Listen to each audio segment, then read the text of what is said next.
செய்தி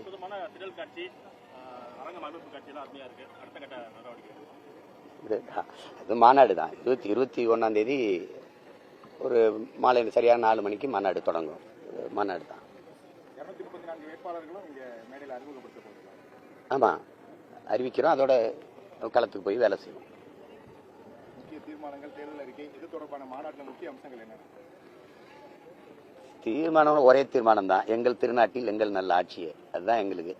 அதுல மற்ற கட்சிகளை போல அந்த தேர்தல் அறிக்கை கொடுக்கறது இல்லை. நாங்க எலெக்ஷன் மேனிஃபெஸ்டோங்கிறாங்களா, அது இல்லை எங்ககிட்ட. எங்க ஆட்சி எப்படி இருக்கும்னு ஒரு செயல்பாட்டு வரை, எங்க ஆட்சியில எப்படி இருக்கும், கல்வி எப்படி இருக்கும், மருத்துவம் எப்படி இருக்கும், சாலை எப்படி இருக்கும், மின் உற்பத்தி பகிர்மானம் எப்படி இருக்கும், அப்படி ஒவ்வொன்றுமே அச்சிலையும் இருக்கும். அது காணொலி ஆவணமாகவும் இருக்கும். காணொலி ஆவணத்தை களத்தில் தேர்தல் நேரத்தில் வாக்கு சேரிக்கும் போது நான் போட்டு காட்டி பேசுவேன். அது இருக்கும். ஏன்னா எங்க மக்களுக்கு தெளிவுபடுத்தணும்னு நினைக்கிறோம். எப்படி இதுவரை இருந்த ஆட்சியில எது இல்லையோ அது எப்படி மாறுது பாருங்க. உங்க பிள்ளைகள் எப்படி மாத்தி கொண்டு வரோம். அதனாலதான் இது மாற்றத்தை விரும்பும் மக்களின் மாநாடுன்னு சொல்றது காரணம் தான். இந்த அரசியல்களே பழக்கமா இருக்குது. ஒண்ணு இருக்குது. இதுல இருந்து ஒரு மாறுதல் வேணும்னு நினைக்கிற எண்ணம் கொண்ட என் மக்களுக்கான ஒரு மாநாடா தான் இதை செய்யறோம். அதனாலதான் அது மாற்றத்திற்கான எளிய மக்களின் புரட்சிங்கிற ஒரு முழக்கத்தை முன் வச்சோம். அப்ப இது தமிழ் இன அரசியல் வரலாற்றில் இது ஒரு பெரும் பாய்ச்சலா இருக்கும். ஒரு வரலாற்று பெரும் மாறுதலாகவும் ஒரு படிநிலை முன்னேற்றமாகவும் இருக்கும். அது உறுதியா இருக்கும். இது வரைக்கும் மாநாடுகள் நிறைய முடிச்சிருக்கீங்க. தண்ணீர் மாநாடு, வன மாநாடுலாம் முடிச்சிருக்கீங்க. இப்ப இந்த மாநாட்டுல எது முக்கியத்துவம் வைக்க போறீங்க? இதுக்கு பிறகு உங்களுடைய பிரச்சாரம் எங்க தொடர போறீங்க? இல்ல, இப்ப முன்னாடி நாங்க சொன்னது உங்களுக்கு தெரியும். உலகில் இந்த பூமியில எந்த உயிரினமும் இல்லை. இந்த 50 ஆற்றல்கள், 5 பஞ்சபூதம்ங்கிறாங்க, நம்ம 5 பூதங்கள்ங்கிறோம். உங்களுக்கு நிலம், நீர், தீ, வலி, விசும்பு, இந்த உங்களுக்கு தெரியும் காற்று, இது இல்லாம உங்களுக்கு எதுவும் இல்லை. எந்த உயிரினமும் வாழ முடியாது. அப்ப அந்த 50 ஆற்றல் அழிந்து கொண்டிருக்கு. பூமி இன்னைக்கு சிதைந்து அழிந்து கொண்டிருக்கு. 200 சூழியல் ஆர்வலர்கள் ஆய்வறிஞர்கள் ஐநா பெருமன்றத்தில் ஒரு அறிக்கை தாக்கல் செய்யறாங்க. அதுல இந்த பூமியின் வாழ்நாள் 12 ஆண்டுகள் தான் இருக்கும். அதுக்குள்ள நம்ம விழித்துக் கொள்ளணும், எச்சரிச்சுக்கணும். இல்லைன்னா எல்லாரும் சேர்ந்து அழிய வேண்டியதான அறிக்கை தாக்கல் பண்ணி ஒரு 2 ஆண்டுகள் இருக்கும். அந்த நேரம் எல்லாம் கூறி பேசினாங்க, பதறினாங்க. அதுக்கப்புறம் கண்டுக்கல. இந்த நிலத்துல சூழியல், பொருளியல், அறிவியல்னு, அரசியல்னு ஒரு நூல் எழுதுனது எங்க ஐயா கி வெங்கட்ராமன். அதுல இருந்து நாங்க தினம் கத்திக்கிட்டு இருக்குது இந்த பிள்ளைகள் தான். ஏன்னா எங்க அப்பா நம்மாழ்வார் 25 ஆண்டுகள் காலக்கெடு கொடுத்திருந்தாங்க. இன்னைக்கு பிறக்கிற ஒரு குழந்தைக்கு 25 ஆண்டுகள் கழித்து வாழ்கிறதுக்கு பூமியில இடம் இருக்காது. அப்படி ஒருவேளை இருந்தாலும் வாழ்கிற இடமாக இந்த பூமி இருக்காதுங்கிறது. இப்ப நீங்களே இன்னைக்கு பாக்குறீங்க, உலக நாடுகள் எல்லாம் சொல்லுது பூமி நிலமற்ற நீரற்ற நிலமா மாறிடுச்சு. இது ஒரு அறிவிப்போட முடிஞ்சிருது. தமிழ்நாடு சொல்றது 6 மாவட்டங்கள், தமிழ்நாட்டுல 6 மாவட்டங்கள்ல நிலத்துக்குள்ள நீர் இல்லை அப்படின்னு. அப்படின்னா அதை அறிவிக்கிறது அரசின் வேலை இல்லை. அறிவிக்கிறது உங்களை போல ஊடகவியலாளர்களின் பொறுப்பு. இந்த மாதிரி இல்லை அப்படின்னு சொல்றது, செய்தி சொல்றதுக்கு அதிகாரம் தேவையில்லை, அரசு தேவையில்லை. அதை எப்படி சரி செய்யறதுக்கு தானே அது.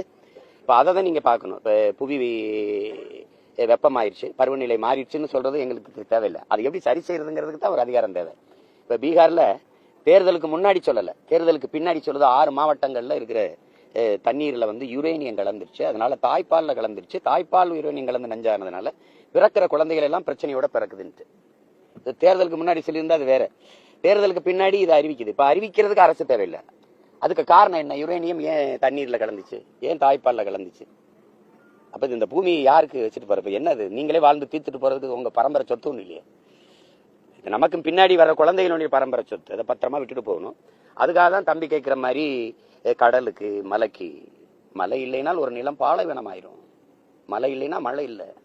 உங்களுக்கு தெரியும், மழை இல்லைன்னா மண்ணில் எதுவும் இல்லை. அப்ப அதை உணர்த்தணும். மலை நமக்கு மணலும் கற்களும் அல்ல, குவாரி கிடையாது. தாயின் மார்பை கரியா ஒருத்தன் பாப்பானா? பார்க்க மாட்டான். அப்ப பூமி தாயின் மாரை எப்படி கல்லாவும் மணலாவும் காசாவும் பார்த்த? எப்படி பார்த்த நீ? அது தவறு. தாயின் மார்ல பால் குடிக்கலாம், ஆனால் அறுத்த ரத்தம் குடிக்க கூடாது, அது பெருங்கொடுமை அப்படின்னு எனக்கு முன்னாடி இருக்கிற என் பிள்ளைகளுக்கு நான் கற்பிக்க வேண்டியது என்னுடைய கடமை, எங்களுடைய கடமை. அதனால அது மரம்ங்கிறது வெறும் மரம் அல்ல. மரம் தான் நம்முடைய உயிர், நம்முடைய மூச்சு காற்று. எல்லா உயிரினங்களும் நற்காற்றை சுவாசிச்சுட்டு நச்சுக்காற்றை வெளியிடும். மரம், செடி கொடிகள் தான் நச்சுக்காற்றை சுவாசிச்சு நற்காற்றை வெளியிடும். அவன் வெளியிடறதுனாலதான் நம்ம சுவாசிக்க தூய காற்று இருக்கு, ஆக்சிஜன் இருக்கு. அப்ப அந்த மரத்தை பற்றி சொல்லிக் கொடுக்கணும். மரம் இல்லைன்னா மேகத்தை அறுவடை செய்து பூமிக்கு மழையா கொண்டு வருகிற ஒரு ஆற்றலை பெற்ற ஒரே உயிரினம் மரம் தான். அந்த மரம் எவ்வளவு முதன்மையானதுன்னு சொல்லிக் கொடுக்கணும். அதனாலதான் இந்த மாதிரி எல்லாத்தையும் சொல்லிட்டு கடைசியா இதெல்லாம் இல்லாத நம்ம அரசியல் செஞ்சோம் அதிகாரத்துக்கு வந்து ஒன்றும் பயன் இல்லை அப்படின்னு அதெல்லாம் சொல்லிட்டு இந்த மாற்றத்தை விரும்பும் மக்களின் மாநாடு. அது என்ன மாற்றம்னா, வணங்குறதுக்கு நமக்கு 1000 சாமிக்கு மேல இருக்கு, 1 கோடி சாமிக்கு மேலே இருக்கு. வாழ்றதுக்கு ஒரே ஒரு பூமி தான் இருக்கு. அந்த பூமியை காக்க வர்றது யாரு? அதான் இங்க பேச்சு. நான் நேற்று முருகனை கும்பிட்டேன், நாளைக்கு சிவனை கும்பிடுவேன். இன்னைக்கு சிவனை கும்பிடுறேன், நாளைக்கு பிள்ளையாரை கும்பிடுவேன். இன்னைக்கு கிறிஸ்தவத்தில் இருக்கேன், நாளைக்கு இஸ்லாத்துக்கு போகலாம். நாளைக்கு இஸ்லாத்துக்கு இருக்கேன், நாளைக்கு கிறிஸ்தவத்துக்கு வரலாம். எது வேணாலும் மாறிக்கலாம். ஆனால் வாழ்றதுக்கு ஒரு பூமி தான் இருக்கு. இப்ப இந்த பூமியை காக்க போறது யாரு? காலுக்கு கீழே மிதிபடுவதால பூமி உனக்கு சாதாரணமா படுதா? தாய்ப்பாலும் தண்ணீரும் மலிவா கிடைக்கிறதுனாலே இந்த மனித பயிர்களுக்கு அதன் மகத்துவம் புரியலன்னு கவிப்பேரரசு வைரமுத்து மகாகவிதை இந்த புத்தகத்தில் எழுதியிருக்காரு, நூலில் எழுதியிருக்கிறார்.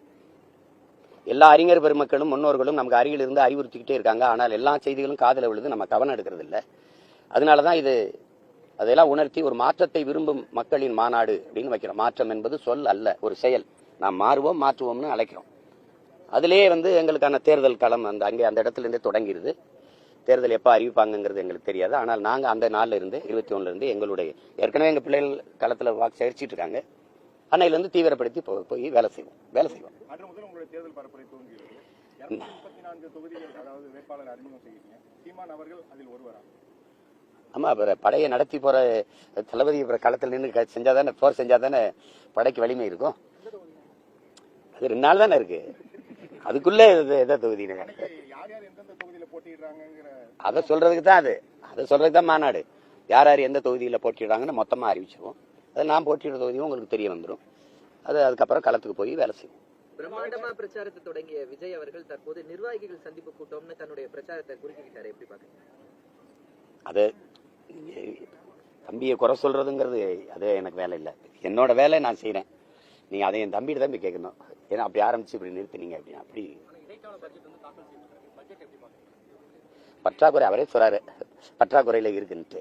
நான் 10 லட்சம் கோடி இருக்குன்னு நினைச்சேன். இப்ப 10.1 ஆறாடா அவ இருக்கு. 10,000 கோடியை தொட போகுது. இப்ப நாங்க இந்த அரசியல் இந்த ஆட்சி முறையை ஏற்கல, எதிர்க்கிறோம். அல்ல அது என்ன சொல்றது, அருவருக்கிறோம். இந்த முறையவே மாற்றணும்னு நினைக்கிறேன். அதனாலதான் திரும்ப ஆள் மாற்றம் ஆட்சி மாற்றம் அல்ல எங்கள் இலக்கும் கனவும், ஆட்சி முறை மாற்றம்னு திரும்ப சொல்றது. இப்ப இந்த நாடு கட்டமைக்கிற வளர்ச்சி என்பது கடன் வளர்ச்சி.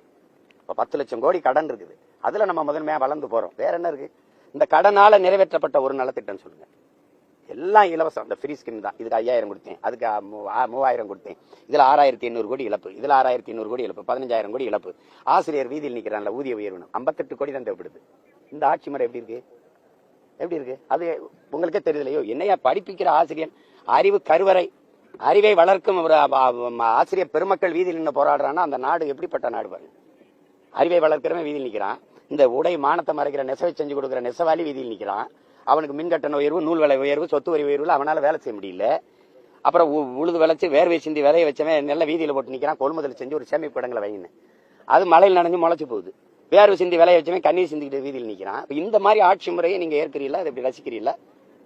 கொடுமையா இருக்கா இல்லையா? இதுதான் பிரச்சனை. நீங்க குவார்டர் எல்லாருக்கும் இலவசம்னு கடையில் வைப்பீங்களா? ஒரு 10 குவார்டருங்க இலவசங்க பண்டிகைக்கு, அப்படிதான் சொல்லுது அந்த அரசு. 5 சிகரெட் பாக்கெட் அப்படியாவது கொடுக்குதா? அப்ப எப்படி நாங்க உழவர் கூடி நாங்க விளைய வைக்கிற நெல்லை மட்டும் இலவசம் அரிசி விற்கிற?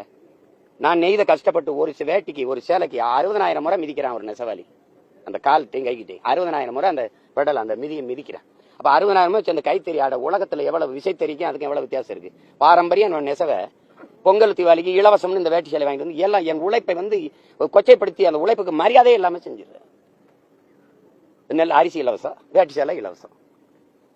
ஏன் பொங்கலுக்கு ஒரு 100 குவார்டர் இலவசம் கூட பார்ப்போம். எப்படி கொடுப்பேன்?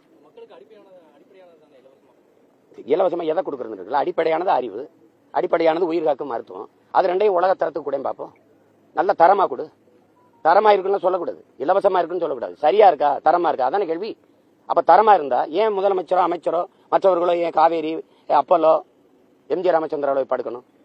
நம்ம தாத்தா பேர்ல ஓமந்தூர் ராமசாமி ரெட்டியார் பேர்ல ஒரு இது இருக்குல்ல, ஒரு மருத்துவமனை, அரசு மருத்துவமனை, அங்க படுக்க வேண்டியதானே? இல்ல ஐயா அமர ராஜீவ் காந்தி பேர்ல ஒரு மருத்துவமனை இருக்குல்ல, அங்க ஏன் படுத்துக்கல? ஏன் தரம் இல்ல? இதுல எந்த அமைச்சர் பெருமக்கள் அல்லது பாராளுமன்ற நாடாளுமன்ற உறுப்பினர் அல்லது சட்டமன்ற உறுப்பினர், இந்த மாமன்ற உறுப்பினர், இல்ல மாநிலங்களவை உறுப்பினர் யாருடைய பிள்ளைகள் அரசு பள்ளி கல்லூரியில் படிக்குது? ஏன்னா தரம் இல்ல. இது கேள்வி புரியுதா? அப்ப நீங்க அதை கொடு, நீ அதை கொடு. நாங்க கேட்கலையே, நாங்க கேட்கல. நீங்க 1000 கொடுங்க, திடீர்னு எங்களுக்கு தேர்தல் வரும்போது 5000 கொடுங்க, கோடை விடுமுறைக்கு கை செலவுக்கு காசு இருக்காது, கூட 2000 போட்டு கொடுங்க, அப்படிலாம் நாங்க கேட்கலையே. கிடைக்காது நீங்களே இப்ப குறிப்பிட்டீங்க அந்த புள்ளி வரும். அப்படி இருக்கிறப்ப ஒரே நாள் காலையில 5000 ரூபாய் இந்த 6500 கோடி அவங்க கொடுக்குறாங்க. நிதியமைச்சர் ஏற்கனவே வந்து ஒரு 70 கோடி ரூபாய் வந்து நிதி ஒதுக்கீடு செய்ய முடியல. இந்த அரசு இருக்கான ஓய்வு சொன்னார். இது எப்படி பாருங்க? கொடுமையா பாக்குறேன். நீங்க அண்ணன்ட்ட கேட்க கூடாது, அவங்க கிட்ட கேட்கணும். இவ்வளவு நிதி நெருக்கடி வச்சுக்கிட்டு, நிதி நிலையில பற்றாக்குறை வச்சுக்கிட்டு ஒரு உபரி பட்ஜெட் இருக்கிற நாடு கூட அதை செய்யாது. எல்லாத்திலுமே ஒவ்வொரு துறையிலையும் இழப்பு இருக்கு. மின்துறையா 1 லட்சம் கோடி, போக்குவரத்தா 1 லட்சம் கோடி. அது என்ன செஞ்சு தரமான போக்குவரத்தை கொடுக்கறதுக்கு, சாலையை சரி பண்றதுக்கு எனக்கு கடன் ஆயிடுச்சு. பரவாயில்ல, தடையற்ற மின்சாரம், ஒரு நொடி கூட மின்சாரம் அணையாது. நானே அதுல தண்ணீரை உடைஞ்சு நானே உற்பத்தி செய்து கொடுக்குறேன். அப்படி இல்ல, நீ வாங்கி தான் கொடுக்குற, வாங்கி தானே கொடுக்குற. அதுலயும் நீ இயற்கை வழியில இருக்க சூரிய ஒளி, காற்றாலை, சூரிய ஒளியை தனியாருக்கு வேற கொடுத்துட்ட, அவன்கிட்ட இருந்து வாங்கி கொடுக்குற. அப்ப ஒவ்வொரு துறையும் லட்சக்கணக்கான கோடி இழப்பு இருக்கு. வட்டியே 1 கோடிக்கு 1 லட்சம் கோடிக்கு மேல கட்டிக்கிட்டு இருக்கோம். எதை வச்சு நீங்க கடன் பெற்றிருப்பீங்க? ஒன்னும் மனித வளம், மண்ணின் வளம், ரெண்ட காட்டி தானே. இப்ப நீங்க ஒரு கடன் ஒரு 10 லட்ச ரூபாய் கடன் கேட்கறீங்கன்னா ஒரு வங்கியில அவன் என்ன கேட்பான்? ஏதாவது சான்று குடும்பம், சூரிட்டி குடும்பம், ஏதாவது காட்டு, கட்டடத்தை காட்டு, வீடு இருக்கு இல்ல நிலம் இருக்குன்னு கேட்பான்ல. நீ எதை வச்சு கடன் பெற்ற? எங்களை வச்சு தானே. மனித வளத்தை காட்டியிருப்பா, மண்ணின் வளத்தை காட்டியிருப்பா, வேற என்னத்தை காட்டுவ?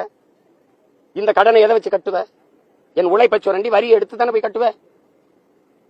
இந்த காசு இருக்குது. மின் கட்டண உயர்வு எவ்வளவு சொல்லுங்க, நீங்க எவ்வளவு சொல்லுங்க. சொத்து வரி எவ்வளவு? அதனால மக்களுக்கு இருக்கிற இடையூறு எவ்வளவு?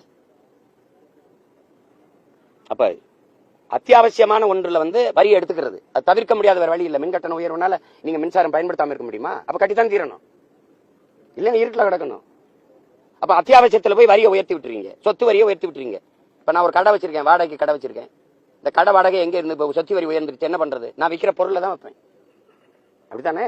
நான் வாடகைக்கு வீட்டுல குடியிருக்கிறேன், வீட்டு உரிமையாளர் சொத்து வரி கட்டணும். வரி என்ன பண்ணுவாரு? என் வாடகை தான் உயர்த்துவாரு. அப்ப மக்களின் வாழ்வாதாரத்துல போய் வயிற்றுல அடிக்கிற மாதிரி இருக்குது. யார் கேட்டது எங்களுக்கு 1000 கோடி 500 கோடி கடனை வாங்கி வாங்கி கொடுத்து என்ன சோழ பரம்பரை சொத்தை பத்தி கொடுக்குறீங்க நீங்க? யார் காசு? யாரை வச்சு கடன் பெறீங்க? 1,31,00,000 பேருக்கு 5000 கொடுத்துருக்கு. அந்த வீட்டுல இருக்க ஒவ்வொருத்தன் பேர்ல 2-2 லட்சம் கடன் இருக்கு. பாருங்க எப்படி இருக்கு நாடு, நிர்வாகம் எப்படி இருக்கு பாருங்க. இந்த ஆட்சி முறை சரி இப்ப கொடுத்துட்டீங்க, அடுத்த தேர்தல் வருது, அப்புறம் ஒரு 10,000 கொடுப்பீங்களா? அப்ப அடுத்த தேர்தல் வருது, இந்த 5 வருஷம் கொடுத்தா இந்த 10 லட்சத்தை 15 லட்சம் கோடி ஆக்குவீங்களா? அப்புறம் 20. கடன் வாங்கினா ஒரு நாடு பொருளாதார அடிமையாயிராதா? நீங்க என்கிட்ட கடன் வாங்கிட்டீங்க, உங்களால நிம்மதியா வாழ்ந்துட முடியுமா? கதவை எந்த நேரம் தட்டி கடனை கேட்பேன்னு பயப்பட மாட்டீங்க? ஒரு கடன் வாங்கினவே நிம்மதியா வாழ முடியுமா பாருங்க. அப்ப கடன் வாங்கி இப்ப இங்க பாருங்க, நம்ம 10 லட்சம் கோடியா, ஒவ்வொரு மாநிலமே எவ்வளவு? 10 லட்சம் 12 லட்சம் அப்படி வச்சுக்கிறீங்க. 29 மாநிலம், 8 ஒன்றிய பிரதேசம். இந்தியாவே 196 லட்சம் கோடி வாங்கியிருக்கு. 196 லட்சம் கோடி மத்திய அரசு. இது போக எல்லா மாநிலங்களும் சேர்த்தா 400 கோடி கிட்ட வருது கடன். இந்த கடன் என்ன கட்டுறது? ஒரு தவிர்க்க முடியாத பொருளாதார நெருக்கடி வந்தா என்ன பண்ணுவீங்க? பொருளாதார வீழ்ச்சி வந்தா என்ன பண்ணுவீங்க? அப்புறம் நேபாள நடந்தது, பங்களாதேஷ் நடந்தது, இலங்கையில் நடந்தது, இங்க நடக்காதுன்னு உறுதி யாராவது தருவீங்களா? சொல்லுங்க. தஞ்சாவூர் பள்ளி மாணவி லாவண்யா மதமாற்றம் எந்த விதத்திலையும் நடைபெறல, அவங்க வீடியோல அது போன்ற எதுவுமே இல்லை அப்படின்னு சொல்லிட்டு சிபிஐ முதற்கட்ட விசாரணையில நீதிமன்றத்தில் தெரிவிச்சிருக்காங்க. நிலை அறிக்கை செய்தியா தான் பார்த்தேன், நான் முழுக்க செய்தி பார்க்கல, சுழல் எழுத்துல பார்த்தேன். அவங்க ஏதோ என்ன சகாய மதவால சகிக்க முடியல ஏதோ போட்டாங்கன்னா விசாரிச்சிருப்பாங்க. அதாவது மத்திய புலனாய்வு தான் சொல்லிருச்சுல, அப்படி ஒன்றும் நடக்கலைன்னு, அதை விட்டுற வேண்டியது.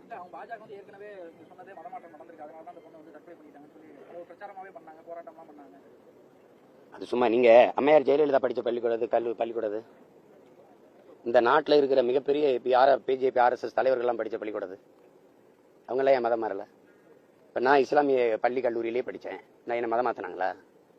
இங்க மதம் யாரும் கட்டாயம் மாறல, விரும்பித்தான். இப்ப என் அருமை சகோதரன் ரகுமான் இருக்கிறாரு, நீங்க மாத்தினீங்களா? அவர் விரும்பி ஏற்றுக்கிட்டாரா? இப்ப என் தம்பி இருக்கிறாரு யுவன் சங்கர் ராஜா, இஸ்லாத்தை விரும்பி ஏற்றுக்கிட்டாரா? யாரும் பிடிச்சு கொண்டு மாத்தினாங்களா? இங்க மதம் என்பதும் வழிபாடு என்பதும் உணவு என்பதும் உடை என்பதும் விரும்பிய கல்வி தேர்வு என்பதும் அவன் உரிமை. அதுக்குத்தான் பெற்றுக்குது போராடி சுதந்திரம். அதுல போய் தலையிட்டு கூடாது. எனக்கு என்ன பிடிக்குது, நீ இலையில எது வச்சாலும் சரி, எனக்கு அது விருப்பமா அதை தான் சாப்பிடுவேன். நீ வச்சுட்டு அதனால சாப்பிடலாம் அப்படிலாம் சொல்ல முடியாது. அது விருந்து இல்லை, அதுக்கு பேர் விஷம். அப்படி செய்யக்கூடாது. அப்புறம் எதுக்கு சுதந்திரம்? சுதந்திரம் எதுக்கு சொல்லுங்க? சரி, வெள்ளக்காரன் இந்த நாட்டை ஆண்டல 400 ஆண்டுகள் ஆண்டான்ல, அவன் நினைச்சிருந்தா எல்லாரையும் கிறிஸ்தவமா மாத்திருக்க முடியும்ல. முகலாயருக்கு இந்த நாட்டை ஆண்டாங்கல்ல, அவங்க நினைச்சிருந்தா எல்லாரையுமே மொத்தமா முஸ்லீமா மாத்திருக்க முடியும்ல. எங்க நடந்தது? இங்க அடக்க முடியாத சகிக்க முடியாத சாதிய இழிவு, சமத்துவமின்மை, தீண்டாமை கொடுமை, இதை சகிக்க முடியாம மாறினவங்க தான் இங்க. அது உங்களுக்கு தெரியுதுன்னு நினைக்கிறேன். எல்லாம் பகுத்தறிவு, முற்போக்கு, சமூக நீதி, எல்லாம் சமூக மாற்றம், முன்னேற்றம்லாம் பேசிட்டு இன்னும் தனித்தனி சுடுகாடு, தனித்தனி கோவலம் இருக்கு, தனித்தனி முடிவெற்ற, இவருக்கு முடிவெற்றவர் இவருக்கு வெட்ட மாட்டார், இவருக்கு முடிவெற்றவர் அவருக்கு வெட்டப்பார். இந்த மாதிரி ஏற்றதால் இருக்கா இல்லையா சமூகத்தில்? பணத்தை புதைக்கிற இடத்துல கூட பொதுமை இல்லையில, இருக்கா இல்லையா? அரசு பள்ளி கல்லூரியில் படிக்கிற மாணவர்களுக்கு தாழ்த்தப்பட்ட பிள்ளைகளுக்கு தனி தங்கும் விடுதி இருக்கா இல்லையா? ஆனால் தனியார் பள்ளி கல்லூரியில் படிக்கும் போது அங்க ஒரே தங்கும் விடுதியா இல்லையா? அங்க உயர்ந்த சாதி தாழ்ந்த சாதி பாகுபாடு இல்ல. அப்ப தனியார் முதலாளி நடத்துற கல்லூரி பள்ளியில் இருக்கிறது ஏன் அரசு நடத்துறதுல இல்ல? கேட்ட பதிலுக்கு ஏன் இல்ல சொல்ல. அப்ப நீ என்ன சமூக நீதி நிலை நட்டு நீ கொடுங்க, நீ என்னத்த நட்ட? கேட்டா கட்டடத்துக்கு பேர் சமூக நீதி கட்டடம்ங்கிற. செங்கலும் சிமெண்டுமா சமூக நீதி? எது சமூக நீதி? அதனால அது சும்மா சொல்றதா, அந்த நேரம் அரசியலுக்காக அவங்க பேசுறது. இப்ப திருப்பரங்குன்றத்துல விளக்கு ஏத்தணுங்கிற பிரச்சனை. விளக்கு ஏத்துறது பல கோடிக்கணக்கான மக்கள் வீடே இருண்டு கிடக்குது. அதுல விளக்கேத்த வழி கிடையாது. எங்க முருகனுக்கு விளக்கத்து திருப்பி 100 ஆண்டுகளா ஏத்தல. எங்க போயிருந்த இவ்வளவு நாள்? போன ஆண்டு முருகன் மாநாடு போடும்போது ஏத்த வரல. ஏன் வரலன்னா தேர்தல் இப்பதான் வருது, அதனால வராங்க. ஒரு அரசு நினைச்சிருந்தா ஒரு நொடி வேலை. 2 சமய பெரியவர்களையும் கூப்பிட்டு அவரவர் வழிபாடு, அவங்க வழிபடும் போது நீங்க தொந்தரவு பண்ணாதீங்க, நீங்க விளக்கேற்றும் போது தொந்தரவு பண்ணாதீங்க, போங்க. அரசு உங்களுக்கு எல்லாத்தையும் பாதுகாப்பா இருக்கும், நல்லபடியா போயிருப்பாங்க. இது வந்து அவரவர் வழிபாட்டுல ஒருத்தர் தலையிட்டுக்கிறாதீங்க. இது ஒரு தாய் பிள்ளைகளா வாழ்கிற ஒரு நிலம்னு சொல்றதுக்கு எவ்வளவு நேரம் ஆயிருக்கும்? ஏன் செய்யல? நான் சொல்லும் போது யாரும் எடுத்துக்கல. அதையே நீதிமன்றம் சொல்லும் போது போய் அரசு வருத்தம் தெரிவிக்குது. இந்த வருத்தத்தை ஒரு வருஷம் கழிச்சு கேட்கறீங்க.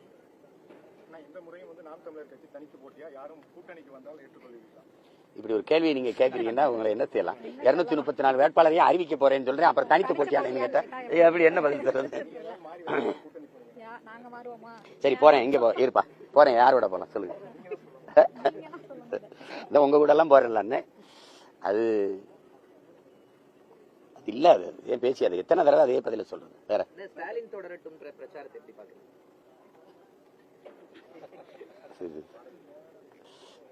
தொடரட்டும், நாடு சுடுகாடா மாறட்டும்ங்கிறதா, வேற நம்ம ஒன்றும் சொல்றதுக்கு இல்லை. அதை விடுங்க. அது அவங்கவுங்க எல்லாருமே அவங்க ஆட்சியை தக்க வைக்க நினைப்பாங்க, இவங்க ஆட்சியை மறுபடி அமைக்கணும்னு நினைப்பாங்க. எங்களை மாதிரி பிள்ளைங்கள் வந்து இது ரெண்டையும் ஒழிச்சுட்டு புதுசா ஒரு ஆட்சி முறையை கொண்டு வரணும்னு நினைப்போம். அதான் இங்க நடந்துட்டு இருக்கு.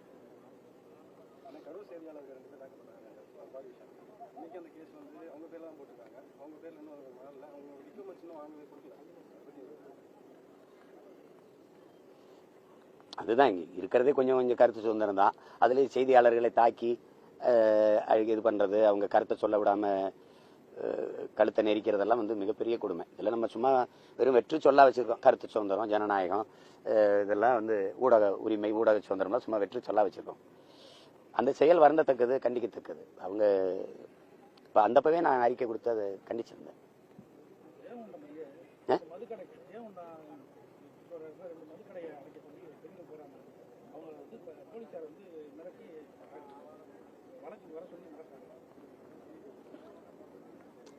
இப்போ பொங்கலுக்கு 3000 கொடுத்தது, இப்போ 5000 கொடுத்ததெல்லாம் திருப்பி எடுக்கணும்னா அவங்க வீட்டில் இருக்க கணவர்மார்களோ பிள்ளைகளோ போய் குடிச்சா தான் எடுக்க முடியும். அதை எங்க பெண்கள் தடுத்தா எப்படி அரசு அனுமதிக்கும்? ஒரு அடிப்படையில ஒரு அரசுக்கு இருக்கிற ஒரு நேர்மைன்னு இருக்குல்ல, ஒரு அறம்னு இருக்குல்ல, அதுல எதையுமே இந்த அரசுகள் கடைபிடிக்கல. உங்களுக்கு புரியுதுன்னு நினைக்கிறேன். அது பேச்சு என்ன இருக்கு? பள்ளி கல்லூரி வளாகத்துல தான் அதிகமா போதைப் பொருட்கள் விற்குது. பள்ளிக்கூடத்து பிள்ளைகளுக்கு கஞ்சா, சாக்லேட். அதுல ஒரு ஆசிரியர் சொல்றாங்க, வண்ணம் மஞ்சள் வண்ணத்துல சாப்பிட்டா அந்த இது வருது அப்படின்னு பேசுறாங்க. அப்படி நமக்கு ஒரு பதட்டமா இருக்கு. பிள்ளைகளை எப்படி பள்ளிக்கூடத்து அனுப்புறது? என் தம்பி தங்கை எல்லாம் ஆசிரியர்களா இருக்கிறாங்க. அவங்க எல்லா பிள்ளைகளுமே இதை பயன்படுத்துறாங்கன்னா பிள்ளைகள்லாம் மயக்கத்திலேயே உட்கார்ந்துருக்காங்க. என்னன்னு பார்த்தா நீங்க பாப்பீங்க காணொலியில சின்ன பிள்ளைகள்லாம் கஞ்சாவை பயன்படுத்திட்டு குழுவா கூடி நம்ம பிள்ளைகள், பச்சை பிள்ளைகள், சின்ன பிள்ளைகள் வந்து குடிக்கிறது, மதுவெல்லாம். இது ரொம்ப மோசமான ஒரு சமூகத்தை நம்ம உருவாக்கிட்டோம்ங்கிறது நமக்கு நடுக்கமா இருக்கு. இப்ப அந்த இடத்துல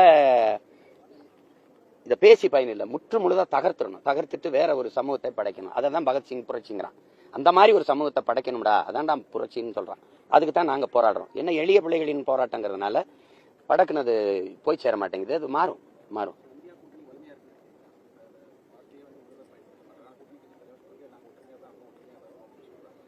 அதாவது இப்ப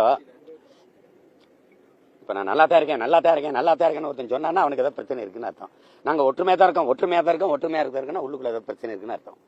ஒற்றுமையா நீங்க இருக்கல இல்லையா நாங்க கேட்கவே இல்லை, அப்புறம் எதுக்கு அதை சொல்றீங்க? அப்ப ஏதோ பிரச்சனை இருக்குல்ல, புரியுதா? அதனால அது அவங்க பிரச்சனை. அது வலிமையா இருந்து என்ன பண்ணுது? வலிமையா இருந்து என்ன ஆகுது சொல்லுங்க? வலிமையா இருந்து என்ன ஆகுது சொல்லுங்க?